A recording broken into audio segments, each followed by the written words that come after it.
Grazie, grazie molto. I'm very touched. Thank you, Madam President-elect, Mrs. Maria Rajavi. Thank you, you all.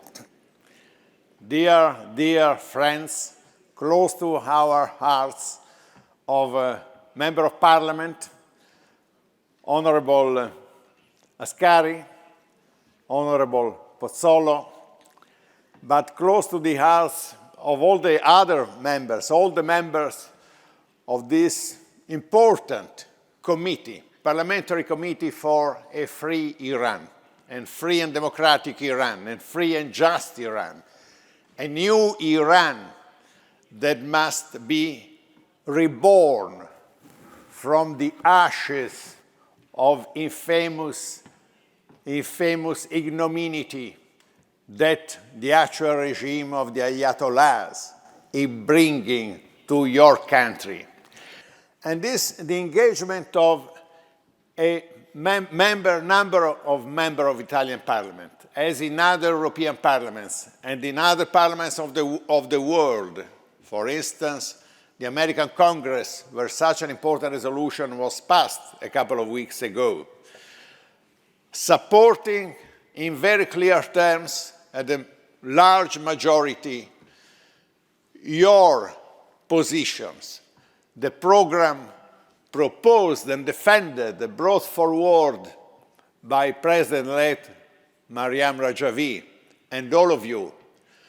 All this great movement which is existing in the world in support and in promotion of the Iranian resistance represented by the PMOI, MEC, and the National Council Resistance of Iran, all this wave which has been generated over the last many years, over the last decades, since the inception of this heinous regime, this shows that the regime is close to an end. And that must be understood thoroughly by international public opinions. And we are in Parliament, in the Italian Parliament, as far as the committee I have the honor to promote and to bring forward, it is something that must be rooted deeply, not only in the conscience of the people of the public opinion in Europe, but in the deliberation and in the political will of the political leaders all over Europe and all over the world. Entering this magnificent realization, which is Ashraf-3, and visiting something that I have read about, I have seen, I have watched in the previous city, Ashraf-2, and in other locations where displays, such as in Villepinte, the General Convention, that I had the honor to attend a number of times, thanks to the invitation of President-elect Rajavi. But visiting tonight this hall and the whole of the memory of the genocide which was inflicted upon you by the regime and has been inflicted all over the time and even before by a criminal dictator who was calling himself the king of Iran, the Shah of Iran, all this long history of fight, belief, faith in freedom must be rooted deeply in our memory as it is in your memory, and must become a real flame understood not only by you at the entrance of this marvelous Ashraf-3, but is a flame which must warm the hearts and clear the minds of those who are talking nowadays about Iran, sometimes without understanding properly what is going on in that country and what is going on among the diasporas, the Iranian political refugees, the Iranian communities of this community, which belongs, surely and truly belongs to the resistance. So, coming here, it is a very important personal and political experience, and I'm very glad to share this experience with my two important colleagues in the Italian Parliament, because it is something that allows us, whatever is our previous history and our political life or personal culture, it is something which enriches each one who crosses that door with the flame depicted, the flame of liberty. And everybody should come here to understand what fighting for liberty truly means. Means you, means that whole, means the sacrifices, the horror, which are displayed and documented and witnessed by the survivors, and their witnesses by the families of the survivors, like the young lady who I saw in a picture as a young daughter, 7 or 8 years old, of a hero of the resistance, was just about to be murdered because of a fatwa of a crazy Ayatollah Khomeini, had obliged his killers to hang 30,000 political prisoners in 1988, and killers who were able to go to Switzerland to kill the brother of Masoud Rajavi, Ambassador Rajavi, because he was a danger for the regime, and he was a danger for the regime because he was able to collect true and undisputable evidence that the genocide had been carried on 3 years before his murder, and the United Nations could have been able and should have had the duty to denounce it as a genocide. And now the satisfaction, thanks to the effort of your organization, of the resistance, of Madame Rajavi and all of you, but also the leadership of your movement, thanks to this effort, justice is coming. International justice is coming. A plot was discovered in Switzerland. 12 people, 12 killers had been identified already many years ago, but a couple of years ago there was a decision by the federal prosecutor to change the reason of the prosecution, to change from a terrorist act into attempted genocide.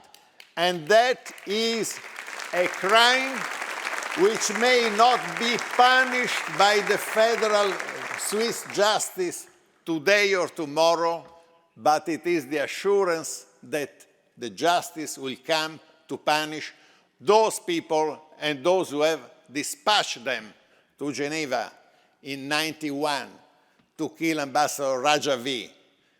Memory to him, and a great tribute to the great achievement that your movement, through his heroes at every level, political level, legal level, fighting level on the ground, are rising against this regime for the flame of liberty.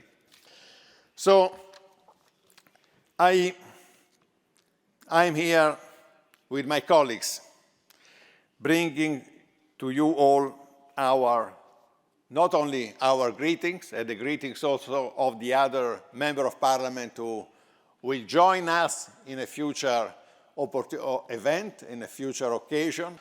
We saw very interesting video clips in the exposition of the truth was what is going on in Iran now, thanks to the Mujahideen, to the MEK, to the resistance.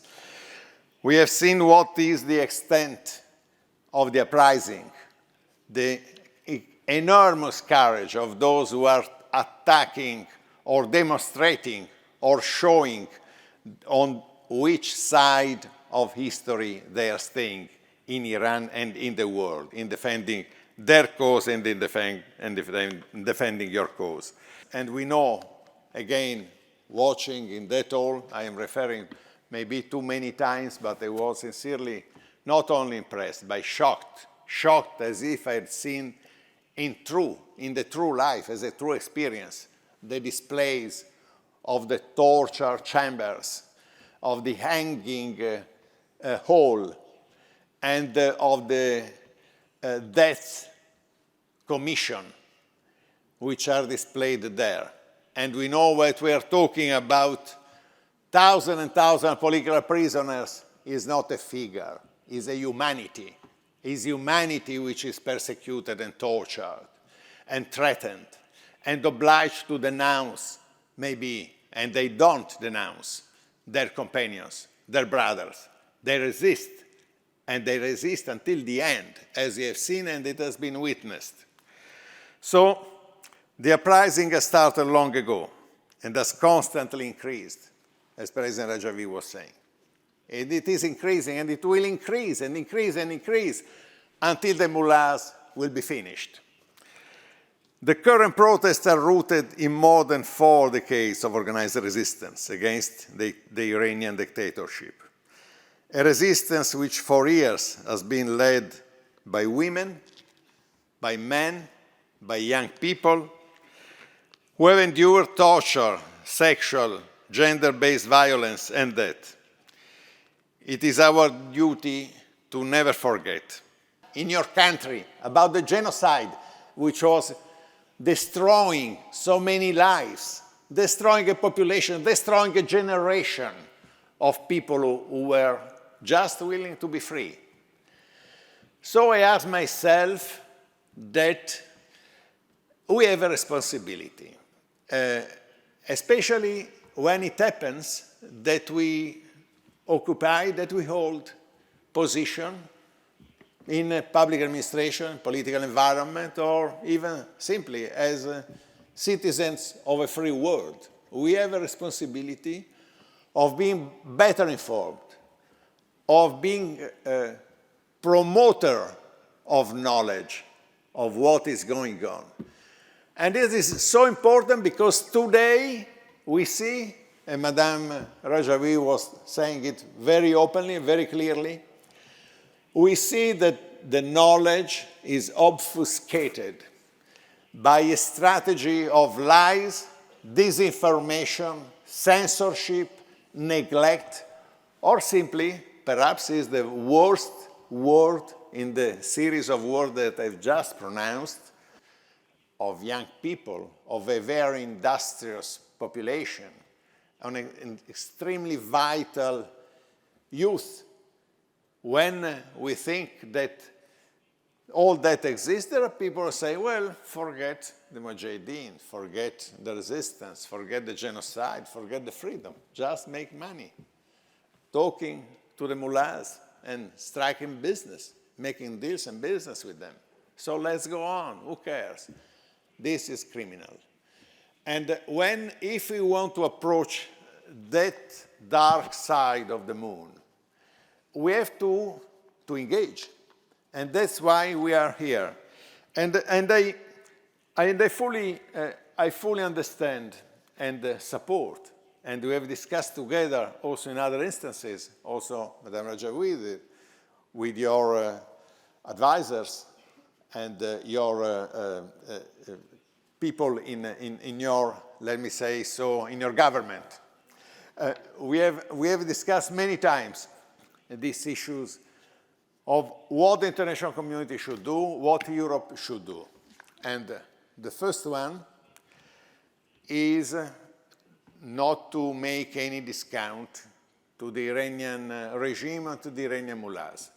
The European Union must change in depth its foreign and security policy vis-à-vis Iran, which means to change its foreign and security policy on Iran, because Iran, not only because all the things that we have tried to highlight tonight need to be resolved in a different way.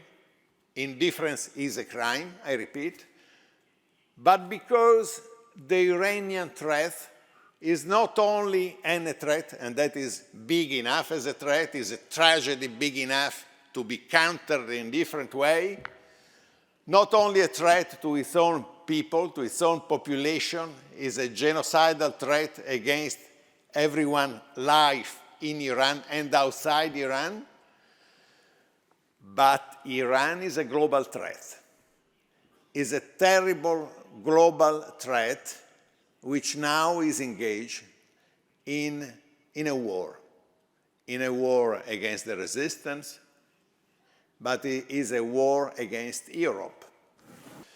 The nuclear program is running free hands. Nobody is completely out of control because of that false belief, that dream, that a JCPOA agreement, that a nuclear agreement could have ever been negotiated with a criminal regime. You cannot negotiate anything with criminals. They just must be countered and opposed and dislodged by force. That's the only thing that can be done. But Iran is also pursuing its goals, its foreign policy. What is the Iranian foreign policy? Who are the diplomatic agents of Iran? Terrorists.